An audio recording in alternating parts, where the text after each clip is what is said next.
Welcome back. It's still the finals of the EIZO Holiday Brawl. We're in game number 4, and if you guys are just tuning in, the scores, of course, displayed down here at all times. Spawning in the bottom left corner of the map, though, he's our foreign hope. He's the French player from Millennium. Give it up for the red Protoss, Lilbow. And the Protoss, the blue Terran, it's Gumiho. Man, it does kill me that we can't, like, award some sort of half points to each player for that game. I mean, that was... as great as it was that Gumiho won, and I'm not taking anything away from it, like, Lilbow's attacks always impress me. Whether he's fighting a Korean, a European, like, watching Lilbow fight is never standard, and it's always really fun. Here's my tournament idea, right? Just because you brought that up. Instead of, like, awarding money for, like, bounties or whatever, we award money based off our appreciation of the game. So, we're like American Caesar Idol. in a gladiator palace. We need, like, a third person. We just make it like American Idol. Like, vote for who goes through and all that. Except it wouldn't be nearly as professional. No, it wouldn't, but it would be a situation where it's like, well, Impact played pretty good, but he also got protest, so I'm going to have to give it to the Zerg, even though he lost. You know? Well, you still give the winner the money, some money, but it's like, but Impact did pretty darn well, so here's $10. Well, then you could do something where it's like, you know, there's a certain prize pool for winning straight up. There's a prize pool for crowd favoritism or something. Prize pool for caster I don't know. choice. It's all us. Yeah. It'd be cool. Choice. It'd be cool. It'd be cool for sure. But that's Totally. that's something we'll have to cook up on our own sometime. Because, of course, this is run by the wonderful people from EIZO and Zampa, who helped put all this together. And we've been graciously blessed with the opportunity to cast it. Some pretty good games, and we'll see how this one plays out. It is Deadwing. It's a bigger map. Not that that would stop Lilbow from being aggressive, but I do wonder if this will lead towards a more macro-oriented game. I mean, every time we've seen this guy, it doesn't matter who he's playing, it always seems to be he's the one who wants to get up in their face. He's the one who wants to do the damage where and when possible. Well, this so far is just going to be a scout, but definitely could send it right over to the left. And oh, maybe not. Maybe he's waiting for the Reaper. No. Okay. That's a wild... No, it's not actually. Sorry. He's doing this here because he hasn't scouted. He just doesn't know Right, which way to go, right. 50-50. This didn't work versus Gumiho when Hearthstone did it, but we'll see if it works when Lilbow does. The only way this goes any differently is this is a Robo instead of a Stargate. But, I mean, if you go for a Stargate proxy, it's going to be an Oracle every time. Yeah.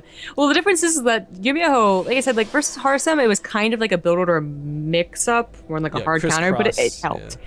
You know, having a Widow Mine burrowed before you were setting out with a medevac obviously helps against a proxy Oracle. But with just the Reaper opener, Gumiho might still scout and be like, what's going on? And he might still be well prepared.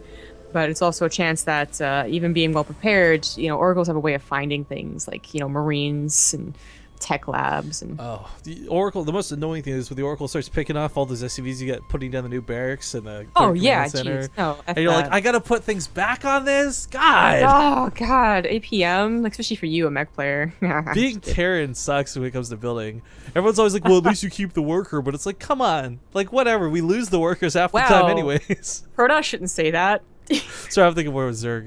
Yeah. But anyways, yeah, so this Oracle is going to pop into the base really quick, and the problem is Gumiho actually doesn't have the production to deal with this. That's why he's putting the bunker down, and I really like this move. There's a chance the Widowmine catches this, but there's an equally large chance it doesn't. Oh, buy some time with the Reaper. It comes with the Oracle. Oh, that's Run, buddy! Well, even just activating the Pulsar Beam on it, that's 25 energy. He can't attack anymore. Yeah, that did not seem worth it at all. Oh well, he'll might just wait till he has 2 Oracles and then bust down Marines and, you know, tech labs again. With two Oracles better than 1. But I really like that Gumiho went for this bunker. I mean, he is getting a Widow Mine with this tech lab on the factory. Is he gonna go for a tank drop? I don't know. We'll talk about that later. Where is the Widow Mine? I think it hid behind the... Oh, it's on the Marines. It's on the... Oh, underneath. Oh, that's some sick bait out of Gumiho, actually, when you think about it. Because the Oracle see, oh, 2 free kills. Let me just go nom nom nom.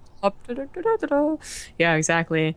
There's no starport, so I can't imagine this is a tank drop, but he could still abuse... Tanks, period. Oh. Yeah. Okay, so he saw the Widowmine, I think. He's ducking in and out. No, he didn't see the Widowmine, so that's going to sting. Only loses 1 of the Marines, too. Fantastic control out of Gumiho, but the second Oracle is going to come in and try and do as much damage as possible. Sadly, there's so many Marines out, it's really limited on what it can do. And I think he saw that tank, too. I mean, you got to wonder why there'd be a tech lab on the factory anyways, but seeing the tank, confirming that it's there is a pretty big deal. Early Thors. You know, Oracles are light units. I'm just saying.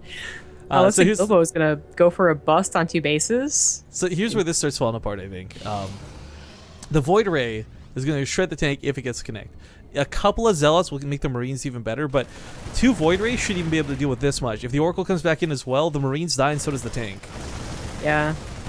But he's This might alert him. The Oracle's so late to the party. He'll clean this up. There we go. But now only 1 Void Ray instead of 2. Yeah. Oh, keeps the pylon alive. Nice. And you would think that like this would alert, okay, Gumiho to make some bunkers, right? Like, why else are you getting Void Rays? I actually don't like that he's being tentative with Void Ray. I think he should go with it. Like right now, he knows there's not gonna be a lot else. That was the entirety of a Terran army right there. Yeah, I don't.